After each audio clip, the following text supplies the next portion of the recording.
del pacto de Dios, o de los pactos, ¿no? Llaman también. Pero en este es del pacto, ¿no? Porque pues vamos a ver que en la mente de Dios, en su voluntad decretiva, ¿no? Como hemos visto en los decretos, Él con el Hijo, o sea, con Jesucristo, hicieron un pacto eterno, ¿sí? O lo que vamos a ver es lo que llaman un pacto de gracia. Si ellos en la eternidad, en algún punto, no sabemos cuándo, cómo, ni dónde, sí, porque pues algo que solamente pues es de competencia de ellos, ¿sí? Nosotros solamente somos beneficiarios de este pacto.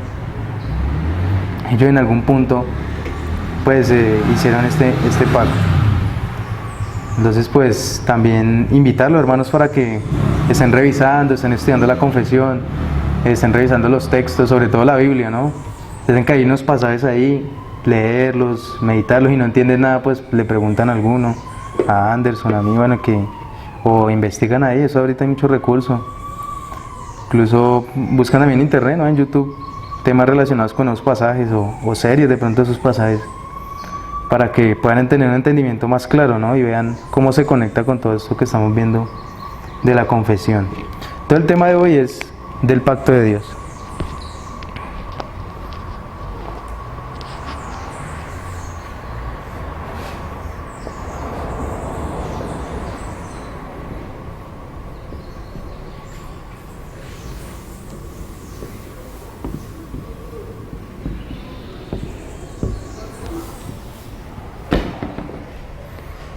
Bien. Y este capítulo tiene solamente 3 artículos, pero vamos a ver que son 3 artículos muy bien elaborados, que nos van a resumir esta doctrina y nos van a dar un mejor entendimiento de las Escrituras. Entonces vemos que lo primero que nos enseña, o el primer artículo, nos enseña una necesidad general del pacto de gracia.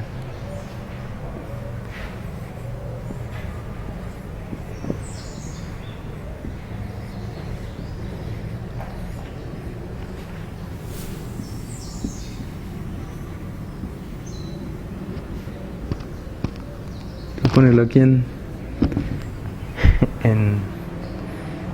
solo las iniciales, pues se van a entender, ¿no?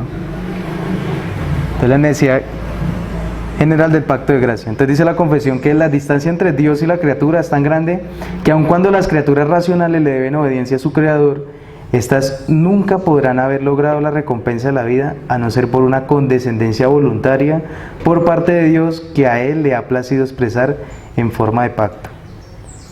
Entonces vemos, hay varias palabras clave, ¿no? en este primer artículo de la confesión, y vemos lo que ya vimos en la clase pasada, ¿no? Ahí vuelve y se refresca lo que vimos en la clase pasada del pecado y la caída. El hombre cayó de ese estado de inocencia, ese estado inicial que tenía, y luego su comunión con Dios se ve totalmente afectada, ¿sí? Y vimos también que cómo fue necesario y lo vamos a ver ahí, que él tuviera que hacer un nuevo pacto, ¿sí? Y no porque fracasó el plan, entonces plan B, ¿no? Sino que nos muestra ahí que es en la mente de Dios, ¿no? O sea, por eso digo yo, eso también, todos vamos a ver que a lo largo de todas estas doctrinas siempre va a haber como una cuota de misterio, ¿sí? Porque estamos estudiando acerca de Dios, ¿sí? Y no, o sea, nuestra mente humana no alcanza a comprender totalmente lo que es la mente de Dios. Pero aquí alcanzamos como a acariciar un poquito estas bellas doctrinas, y vemos claramente que esa distancia es muy grande, ¿sí? Porque si una criatura no está en la condición que Dios lo creó, no puede relacionarse con Él, ¿sí? Y lo vemos aquí muy bien claramente escrito. Entonces, mire lo que dice, sigue diciendo la confesión: aun cuando las criaturas racionales le den obediencia, ¿sí? El simple hecho de ser criaturas ya deben obedecer totalmente a Dios. No es porque, yo como no voy a la iglesia, yo no soy cristiano, entonces yo no tengo que obedecer nada. Ellos tienen, aún esas personas que ni siquiera conocen la ley de Dios, ya lo vimos, la Escritura nos enseña que ellos deben obedecer a Dios, ¿sí? Y ellos tienen una ley escrita en sus corazones, que por eso vemos que no roban, no matan, no toleran el adulterio y muchos otros pecados. Ustedes ven en esas comunidades, no vamos a decir, o sea, como primitivas, porque también, o sea, no es por ser correctamente político, ¿no? Sino que también vemos que son, o sea, y ser humano igual de dignos a nosotros, ¿sí? No que porque no tiene esa misma tecnología, entonces son menos dignos, ¿no? Lo vimos también en la creación, ¿no? Toda criatura es digna por el simple hecho de ser criatura de Dios y vemos también ese respeto. Entonces, aún esas comunidades vemos que tienen unas leyes muy parecidas a lo que hoy conocemos como el derecho civil. Bueno, la hermana me entiende un poquito mejor. Hay unas cosas muy paralelas, muy interesantes, ¿no? En ese sentido, y eso es lo que nos dice también la Escritura. Y mira que en la providencia de Dios, como estudiamos también, Dios demanda obediencia a esas criaturas. Pero estas jamás van a lograr, por medio de la obediencia a esos preceptos, una recompensa para vida. Sí, jamás. O sea, no es porque, como nos decía el pastor Gabriel, no es porque Dios es Dios y la criatura es criatura, entonces ya se relaciona, no. Debe haber una forma, una manera que Dios ha diseñado, que lo vamos a ver que es el pacto, en la cual Dios se relaciona con las criaturas. No es porque sí, ¿no? Usted es mi criatura, venga para acá, vamos a hablar. No. Debe haber una forma en la cual le ha placido a Dios expresar o relacionarse con el ser humano. Entonces, por eso vemos ahí que hay una palabra clave, ¿no? Con descendencia voluntaria. ¿Sí? Y es que vamos a ver ahorita más adelante que la palabra pacto significa algo unilateral, ¿sí? No es, y lo vimos un poco el año pasado con el pastor Gabriel, pero vamos a refrescar, ¿no? Un poco de eso que vimos, ¿sí? Entonces vemos ahí que la confesión nos dice una condescendencia voluntaria, fue algo del Padre, ¿no? No fue que el mismo ser humano, el mismo Adán dijo, uy, la embarré, como que hay que hacer un pacto con Dios, hay que sacrificar corderos y ponernos a cuentas con Dios. Jamás, ustedes ven que eso jamás está en la mente de Él. Es el mismo Dios el que mata unos animales y les da unas pieles, y el mismo Dios el que les dice, le dice a la serpiente, ¿no? Y pondré enemistad entre tu simiente y la simiente, y Él te herirá en la cabeza y tú le herirás en el calcañar, ¿sí? Entonces vemos ahí la primera promesa, vamos a estudiar un poco eso más adelante. Y vemos ahí también que la confesión sigue diciendo que le ha placido expresar en forma de pacto, ¿sí? Entonces por eso vamos a ver aquí unos pasajes que nos muestran que no es por el simple hecho de que, bueno, cumplimos y ya Dios nos debe algo, ¿no? Y mira lo que nos dice Job 35, 7, 8. Dice, si pecas, ¿en qué afectas a Dios? Si multiplicas tus faltas, ¿en qué lo dañas? Si actúas con justicia, ¿qué puedes darle? ¿Qué puedes recibir de parte tuya? ¿Sí? Entonces, hagamos el bien o hagamos el mal, ¿sí? Eso no afecta en nada a Dios, ¿sí? No es, o sea, no es por ese simple, o sea, Dios no nos debe nada a nosotros, ¿sí? Y por eso cuando Adán cayó, o sea, incluso, o sea, digo yo en posibilidades, ¿no? Que sí, o sea, de acuerdo a lo que es Dios pudo haber simplemente acabado con Adán y Eva y ya haber desechado la creación, porque Él es Dios, ¿sí? Pudo haberlo hecho, ¿sí? Pero en su mente llena de gracia, y quería manifestar, como lo vimos también anteriormente, su gracia, su misericordia, su bondad. Incluso en esa declaración en Éxodo 34, donde dice, yo soy Dios Todopoderoso, que perdona hasta la cuarta y tercera generación, benigno, bueno, una declaración muy hermosa. Vemos que Dios sigue, o sea, ese es el carácter de Dios y Él lo sigue manifestando a través de todas las Escrituras y aún hasta nuestros días, ¿sí? Entonces, Dios no nos debe nada, ¿sí? No, o sea, no se ve afectado, ¿no? Como lo dice ahí. Y mira lo que dice el Salmo 113, 5 al 6. ¿Quién como el Señor nuestro Dios, que tiene su trono en las alturas y se digna a contemplar los cielos y la tierra? O sea, ¿quién como Dios? ¿Sí? ¿Quién como Dios? Y también lo que nos dice Lucas 17, 5 al 10, que es como un texto clave aquí en el entendimiento de este primer artículo. Dice, entonces los apóstoles le dijeron al Señor, aumenta nuestra fe. Si ustedes tuvieran una fe tan pequeña como un grano de mostaza, le respondió el Señor, podrían decirle a este árbol, desarráigate y plántate en el mar, y les obedecería. Supongamos que uno de ustedes tiene un siervo que ha estado arando el campo y cuidando las ovejas. Cuando el siervo regresa del campo, ¿acaso se le dice, ven enseguida a sentarte a la mesa? ¿No se le dirá más bien, prepárame la comida y cámbiate de ropa para atenderme mientras yo ceno, después tú podrás cenar? ¿Acaso se le darían las gracias al siervo por haber hecho lo que se le dice, por lo que se le mandó, perdón?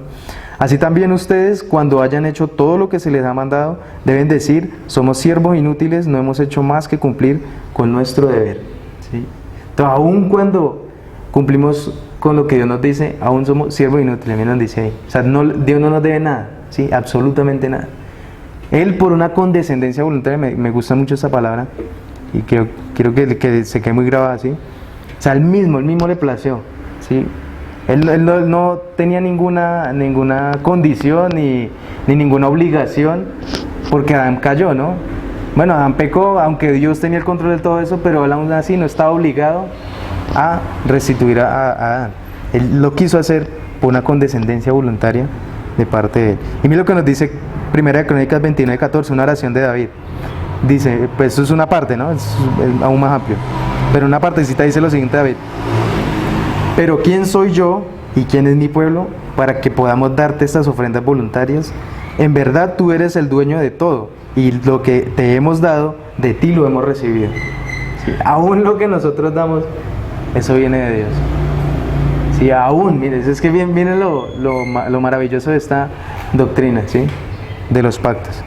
Aún cuando hacemos todo lo que Dios nos dice y nos demanda que hagamos, aún eso Dios nos lo ha dado, ¿sí? Entonces, por eso vuelvo y repito, Dios le ha placido expresar esa reconstrucción de esa relación entre Dios y los hombres, y reconstruirla a través de lo que llamamos el pacto. Entonces vamos ahora a estudiar, esto ya es como una explicación del primer artículo, o sea, porque Dios no está obligado a hacer un pacto, pero Él lo quiso hacer, porque Él es bueno, porque bueno, ya hemos estudiado algo acerca de los atributos de Dios, hemos recordado lo que hemos estudiado los atributos de Dios, porque el hermano Robinson fue muy amplio en ese tema, y vemos claramente aquí en las Escrituras lo siguiente. Entonces, bueno, vamos a estudiar un poquito la palabra pacto, muy brevemente. Y pacto viene, o sea, en hebreo y en griego, tiene, o sea, dos formas de expresarse, ¿no? En hebreo se dice berit, yo no sé cómo escribe eso, es una transliteración, ¿no? Eso se escribe diferente. Y en el griego diateke. Lo escribí bien.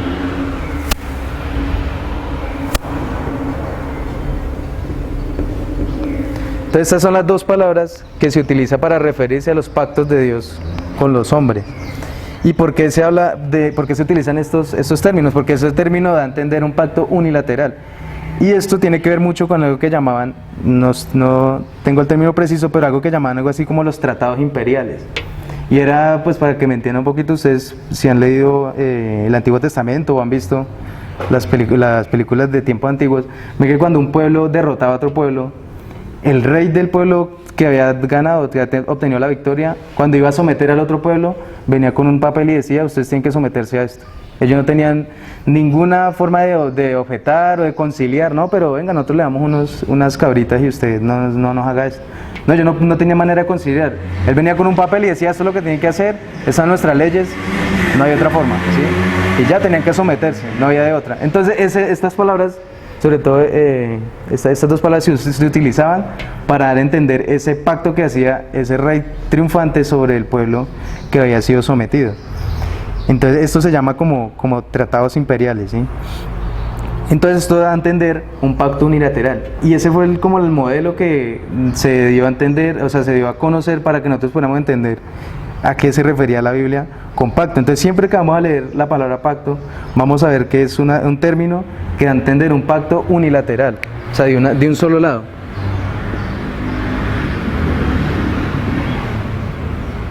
¿Sí? ¿Por qué lo digo esto? Porque actualmente nosotros pues escuchamos la palabra pacto y lo relacionamos mucho con algo que se denomina hoy como contrato, ¿sí? Y que se denomina como un acuerdo mutuo entre dos personas donde concilian y dicen, bueno, yo doy esto, lo otro, y al final cuando llegan a un mutuo acuerdo firman, y bueno, unos firman un papel, otros dan la mano, otros simplemente verbal, pero esa es la idea como de contrato, ¿no? Como de conciliar, como de discutir para ver que los dos quedemos como en mismas condiciones, no ninguno pierda, ninguno gane. Pero vemos que ese no es el sentido que dan las Escrituras. ¿Y por qué lo digo? Vamos a ir allá a Génesis 9, 11, 13 para ver un ejemplo de estos pactos unilaterales en la Biblia. Dice, este es mi pacto con ustedes, nunca más serán exterminados los seres humanos por un diluvio.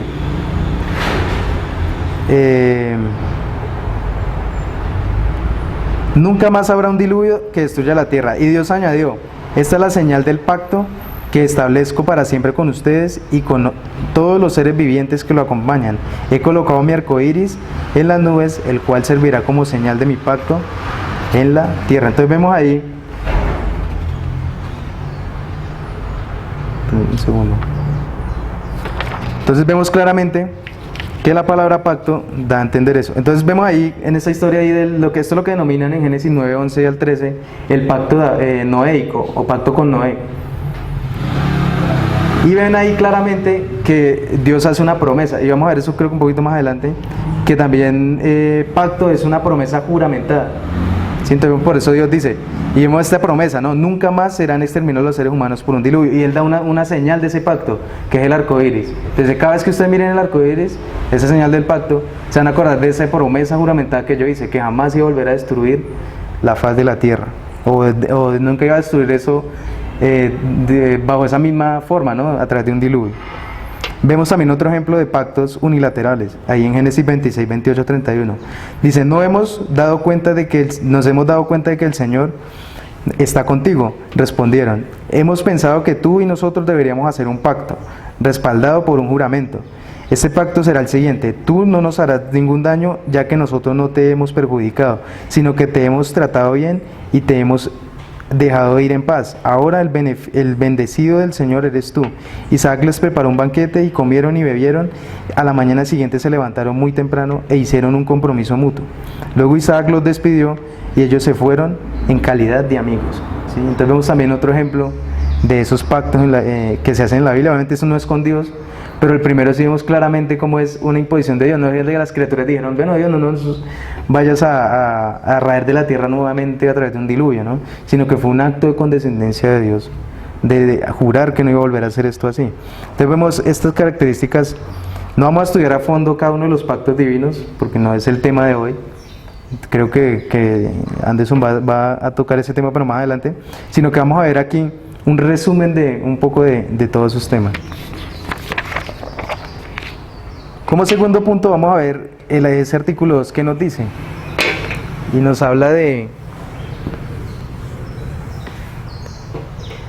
carácter esencial del pacto de gracia.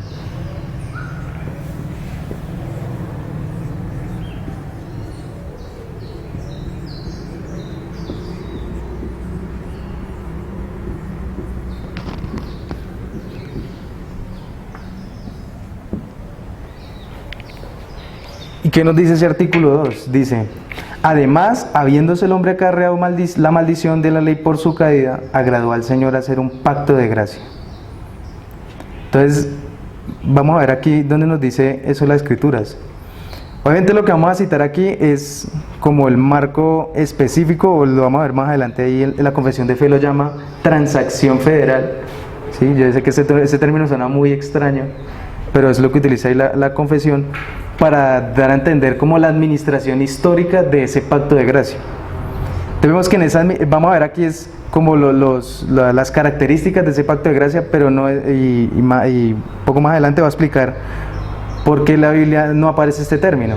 Lo que vamos a ver son pactos divinos, ¿no? Administraciones históricas de los pactos divinos, pero jamás la Biblia da a entender esto de una forma tan digamos, o sea, no utiliza ese término, ¿no? En la Biblia no van a encontrar Génesis tal pacto de gracia, eso no lo vamos a encontrar. Sino que es un término que utilizan los teólogos para englobar todas esas administraciones históricas y poder dar a entender que en la mente de Dios siempre hubo un solo pacto, ¿sí? No hubo antiguo pacto y nuevo pacto, ¿no? Como algunos dispensacionalistas dicen, ¿no? Que la dispensación de Noé, que la dispensación de Adán, de Noé, de Abraham, de Isaac, todas se inventan un poco de pacto y de dispensaciones. Algunos sí son ciertos, pero, o sea, sí son de los bíblicos, pero otros son acomodados diciendo, bueno, como falló Noé, entonces sigue Abraham, como falló Abraham, entonces sigue Moisés, entonces como falló Moisés, entonces sigue David. Y eso no es lo que nos dicen las Escrituras, perdón. Entonces, ¿dónde empezamos a ver ese pacto de gracia? Ahí dice Génesis 3:15. Y pondré enemistad entre tú y la mujer, y entre tu simiente y su simiente. ¿Sí? Entonces vemos primero que este carácter esencial en el pacto de gracia tiene dos dimensiones, ¿sí? Y esto es lo que empezamos a ver primero, que hay primero una dimensión universal,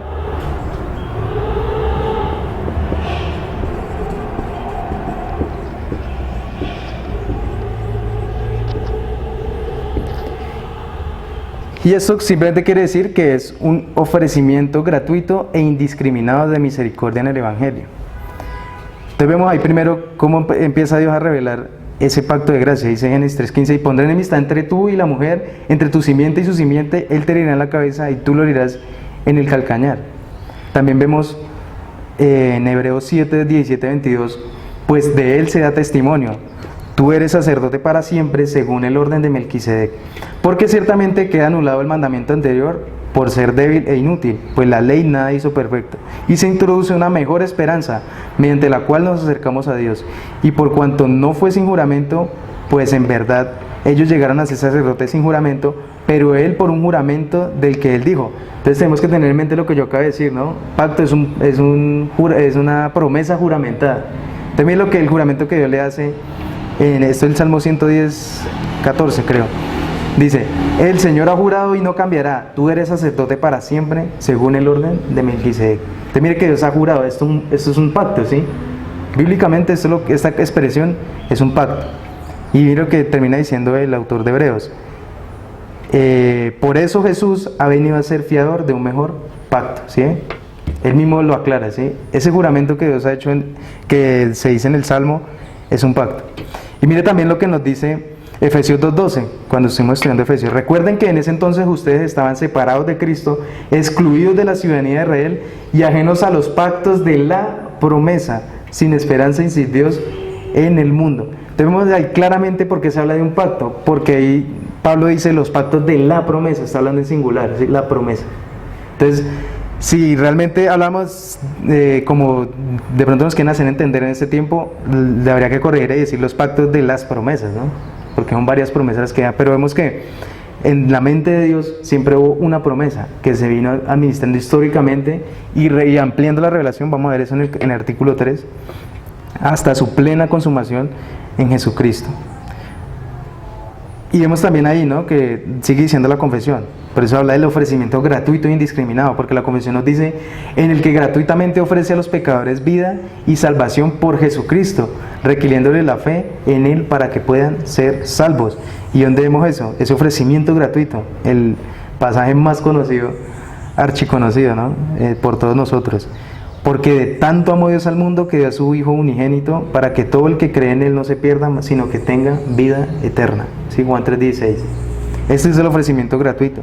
También nos habla de eso Pablo en Romanos 10:6-9. Dice, pero la justicia que se basa en la fe afirma, no digas en tu corazón subir al cielo, es decir, para hacer bajar al Cristo, o bajar al abismo, es decir, para hacer subir a Cristo de entre los muertos. ¿Qué afirma entonces? La palabra está cerca de ti, la tienes en la boca y en el corazón. Esta es la palabra de fe que predicamos, que si confiesas con tu boca que Jesús es el Señor y crees en tu corazón que Dios lo levantó de entre los muertos, serás salvo. Entonces vemos un ofrecimiento gratuito, ¿sí? Por eso no podemos caer como lo veíamos anteriormente, ¿no?, en ese hipercalvinismo, ¿no?, donde decíamos que como Dios ya determinó quién eran los elegidos, entonces no hay necesidad de ir a predicar, ¿no? Ellos sí o sí van a llegar aquí a la iglesia, van a llegar a ser salvos. Pero vemos que parte de este pacto de gracia, de ese pacto que Dios quiso hacer con los hombres por una condescendencia voluntaria, fue ofrecer gratuitamente esa salvación a los pecadores, ¿sí? También vemos ahí en Gálatas 3:11, ahora bien, es evidente que por la ley nadie es justificado delante de Dios, porque el justo vivirá por la fe. Nuevamente se ve claramente ese ofrecimiento gratuito, requiriéndole la fe para que puedan ser salvados. Pero vamos a ver en la segunda parte de este artículo que esa fe también la da Dios, ¿sí? ¿Por qué? Porque esa es la segunda parte, ¿no? La dimensión es particular.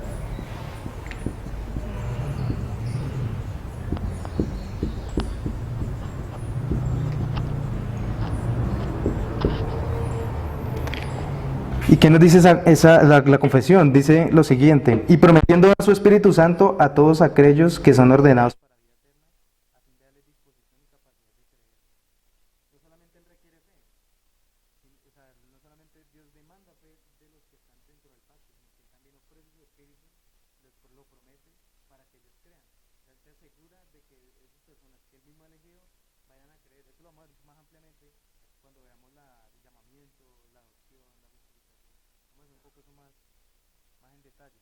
Pero aquí se empiezan a ver como esos primeros pincelazos de lo que es esa salvación de Dios para con los hombres. Y entonces vemos aquí que en esta dimensión particular se refiere solamente a los elegidos. Vemos que quienes son los únicos que Dios les otorga o les promete y certifica esa fe en Jesucristo. Solamente a los que Él ha elegido. Ya lo vimos en el decreto. Dios ha dispuesto y ha decretado en tu mente. Ya todo el número de personas están completos. No vas a agregar uno más ni uno menos de los que van a ser salvados. ¿Y dónde vemos esas particularidades en la Biblia? Mire lo que dice Ezequiel 36, 26 al 27. Dice, les daré un nuevo corazón y les infundiré un espíritu nuevo. Les quitaré ese corazón de piedra que ahora tienen y les pondré un corazón de carne. Pondré mi espíritu en ustedes y haré que sigan mis preceptos y obedezcan mis leyes. Entonces, aunque obviamente esto está en un contexto de expatriación, ¿no? De él está hablando ahí a estos judíos que están como en un periodo pues particular, y él les dice, ¿no? Que él va a volver a eso, pero vemos como también este texto, creo que también lo utiliza el autor de Hebreos, pero no. Entonces vemos también aquí que nos dice el Señor Jesucristo en Juan 6, 44, 45. Nadie puede venir a mí si no lo trae el Padre que me envió, y yo lo resucitaré en el día final. Porque dice, está escrito, escrito están los profetas, y todos serán enseñados por Dios, todo el que ha oído y aprendido del Padre. Entonces claramente que nadie va a ir a